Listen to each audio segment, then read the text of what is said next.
नमस्कार दोस्तों, आज हम इंडिया बजट के बारे में बात करेंगे।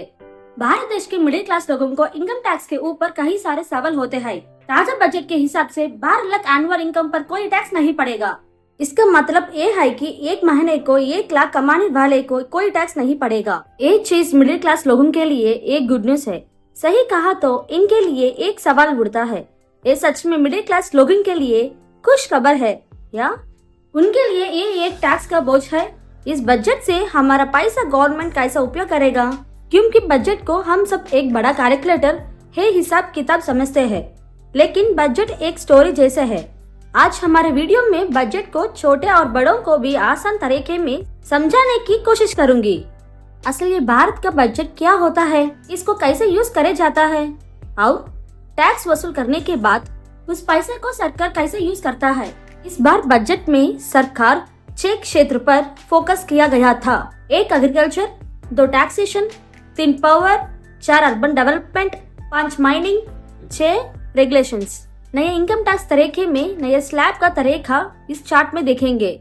0 से 4 लाख तक टैक्स नील है। 4 to 8 लाख तक कमाने वाले को 5% टैक्स होता है। 8 to 12 लाख तक कमाने वाले को 10% टैक्स पड़ता है। 12 to 16 लाख तक 15% टैक्स पड़ता है। 16 to 20 लाख तक 20% टैक्स होता है। 20 to 24 लाख तक 25% टैक्स होता है। 24 लाख ऊपर कमाने वाले को 30% टैक्स पड़ता है।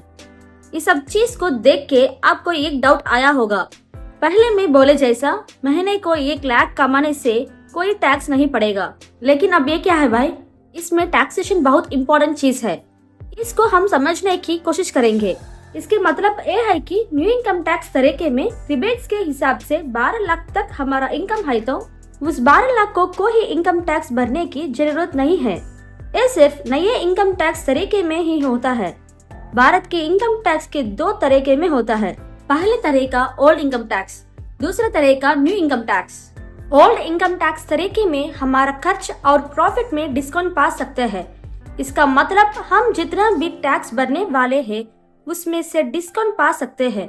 दूसरे तरह के न्यू इनकम टैक्स, इसमें टैक्स का कोई एडजस्टमेंट नहीं होता, लेकिन पूरा टैक्स प्रॉफिट में टैक्स कम पड़ता है। इस नए बजट के न्यू इनकम टैक्स तरीके को लोग अपनाने के लिए सरकार कोशिश कर रही है। ठीक है, आप हम मेन मुद्दे पर आते हैं। निर्मला सीतारमण ने मंथली 1 लाख रुपए कमाने वाले को कोई इनकम टैक्स नहीं पड़ेगा कहा था, लेकिन ये सिर्फ रेगुलर इनकम के लिए अप्लाई होता है। ये चीज इन्वेस्टमेंट और प्रॉफिट के लिए अप्लाई नहीं होता। न्यू इनकम टैक्स के हिसाब से साल में 12 लाख से ज्यादा कमाने वाले को कोई रिबेट्स नहीं मिलते हैं। वो इस रूल को फॉलो करना पड़ता है। इनकम टैक्स ऑफिशियल वेबसाइट में इसकी जानकारी होता है। ये न्यू इनकम टैक्स तरीके में भारत को क्या उपयोग होता है अब देखेंगे। इसके वजह से लोगों के पास डिस्पोजेबल मनी होता है। इसके मतलब लोगों के पास खर्चा के लिए पैसा होता है। इसके वजह से ज्यादा खरीदी होती है। इसके वजह से मार्केट का डिमांड भी बढ़ता है। फाइनली देश की जीडीपी ग्रोथ के लिए यूज होता है। इस समय में भारत देश दुनिया में इकोनॉमिकल से फास्ट ग्रोइंग होता जा रहा है। सरकार भी इसके लिए ठीक कोशिश कर रहा है। जल्दी में न्यू टैक्सेशन बिल भी आ रहा है। जब तक इसमें चेंजेस को हम ऑब्जर्व करना चाहिए। एक बजट में 3 टॉपिक बहुत इम्पोर्टेंट है। नंबर 1, भारत सरकार को कितना इनकम आ रहा है। नंबर 2, सरकार कितना खर्चा कर रहा है। नंबर 3, सरकार फोकस किस चीज पर रखने वाले हैं। इंडिया का बजट समझने के लिए हम कोई चार्टर्ड अकाउंट बनने का जरूरत नहीं है और साइंटिस्ट बनने का भी जरूरत नहीं है। फॉर एग्जाम्पल, हम देश को एक फैमिली के हिसाब से देखेंगे। समझो खुद की फैमिली में एक बड़ा आदमी होता है। उसका काम घर की पूरे फाइनेंशियल मैटर्स देखना पड़ता है और परिवार में उस बड़े आदमी में उसके अनुभव के साथ डिसीजन लेता है। लेकिन इस डेमोक्रेसी में हम वोट के द्वारा बड़े आदमी को चुनते हैं। वो पूरा देश का फैमिली का बड़ा आदमी होता है।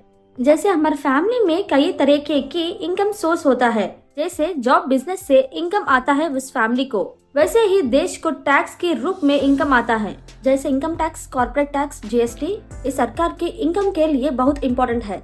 उतना ही नहीं, कहीं गवर्नमेंट क्षेत्रों की प्रॉफिट में भी डिविडेंड रूप में सरकार को प्रॉफिट आता है। एग्जाम्पल, LIC, ONGC, कोल इंडिया जैसे क्षेत्र में प्रॉफिट के बाद बचा हुआ पैसा सरकार को पहुंचता है।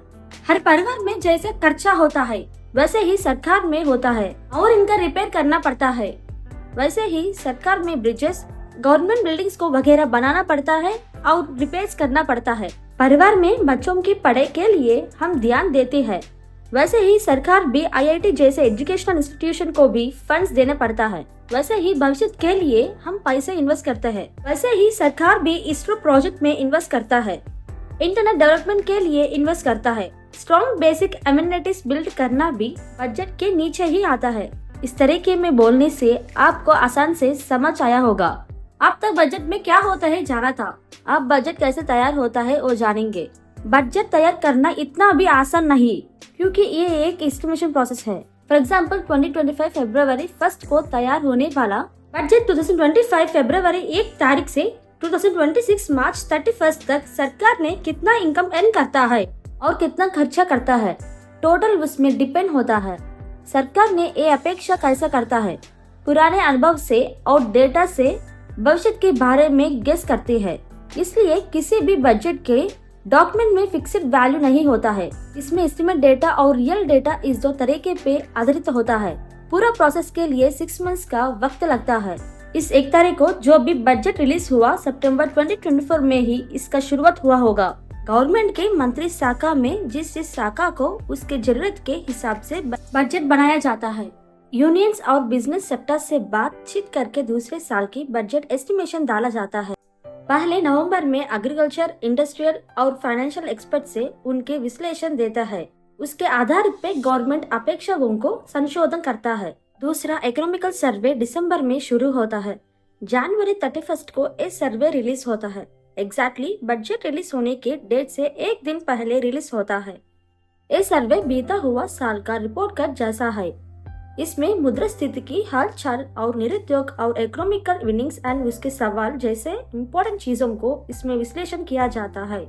थर्ड वन, बजट का लास्ट स्टेज, इसको हलवा सेरेमनी कहते हैं। जनवरी में बजट रेडी होने के बाद हलवा सेरेमनी सेलिब्रेट किया जाता है।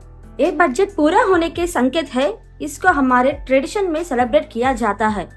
ये बजट तैयार किए गए ऑफिसर्स को जेल में डाला जाता है। इसका मतलब ये नहीं उनको अरेस्ट किया गया था, सिर्फ उनको सिक्योरिटी में रखने के लिए ऐसा किया जाता है। उनको बाहर वाले से और मीडिया से दूर रखते हैं, क्योंकि बजट के समाचार लीक ना हो। इस तरीके से बजट तैयार किया जाता है। इस वीडियो पर आपका राय बताएं कमेंट के रूप में। इस वीडियो को लाइक करें, शेयर करें और इस चैनल को सब्सक्राइब करें। धन्यवाद दोस्तों।